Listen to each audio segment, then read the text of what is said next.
Hi friends, welcome to Appoo's. Don't throw plastic waste. இந்த அப்பு chocolate என் ஃப்ரெண்டுக்கு birthday உனக்கு கொடுக்க சொல்லி கொடுத்தாங்க. தேங்க்ஸ் பண்ணு சார். உன் ஃப்ரெண்டுக்கு பர்த்டே விஷஸ் சொல்லிரு. என்ன இது சாக்லேட் சாப்பிட்டு கவர் கீழே போடுற? ஏன் கீழே போட்டா என்ன? அது பிளாஸ்டிக்டா. பிளாஸ்டிக் மண்ணுல போடக்கூடாது. ஏன் பண்ணு சார்? அங்க இங்க எல்லாம் பாரு, எவ்வளவு பிளாஸ்டிக் குப்பையா கிடக்கு. எல்லாரும் போடுறாங்கன்னா நம்மளும் போடக்கூடாது. அப்போ எதுக்கு அப்படி சொல்ற? இது குப்பை தானே, கீழே போட்டா என்ன? எல்லா குப்பையும் அப்படி டைரக்டா மண்ணுல போடக்கூடாது. அப்போ அதுக்கான இடத்துல தான் போடணும்.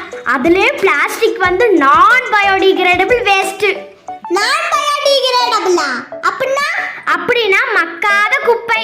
இப்போ வெஜிடபிள்ஸ் இல்லனா ஃப்ரூட் வேஸ்ட் எல்லாம் நம்ம மண்ணுல போட்ட கொஞ்ச நாள்ல அது காணாம போயிடும். பாத்திருக்கியா? ஆமா, அது எப்படி காணாம போகுது? ஏனா அது மக்கும் குப்பை, பயோடிகிரேடபிள் வேஸ்ட்.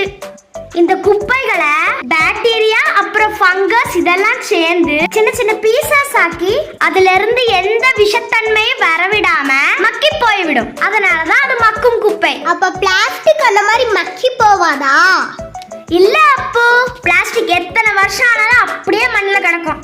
அது நம்ம மண்ணுக்கு கெடுதலா இருக்கும். என்ன சொல்ற? ஆமா, அதுல இருக்கிற விஷத்தன்மை மண்ணிலையும் பூமிக்கு அடியில இருக்கிற தண்ணீரிலும் கலந்துரும். அப்படியா பண்ணோஃபா? அதான் எல்லாரும் பிளாஸ்டிக் நல்லதுன்னு சொல்றாங்களா? ஆமாண்டா. அப்புறம் மாடுகள்லாம் பிளாஸ்டிக்னு தெரியாமலே சாப்பிட்டு அதுக்கும் பிரச்சனை வருது.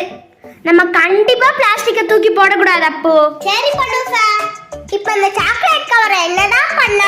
அதுவா, நான் பயோடிகிரேடபிள் வேஸ்ட் ஒரு டஸ்ட்பின் இருக்கு, அதுல போய் போடு. இப்ப நான் போடுறேன். ஆனா வீட்லலாம் நம்ம அந்த மாதிரி டஸ்ட்பின் வச்சிருக்கோமா?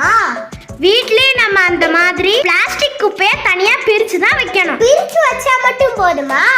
வீட்ல இருக்கிற பிளாஸ்டிக் குப்பைய நம்ம வீட்டுக்கு வேஸ்ட் எடுக்க வர தூய்மை பணியாளர்கிட்ட தனியா கொடுக்கணும். சரி பண்ணுக்கா, இனிமே நான் பிளாஸ்டிக் வேஸ்ட தனியா பிரிச்சு வைக்கிறேன். ஃப்ரெண்ட்ஸ், அதுபோல நீங்களும் பிளாஸ்டிக்கை தூக்கி போடாதீங்க.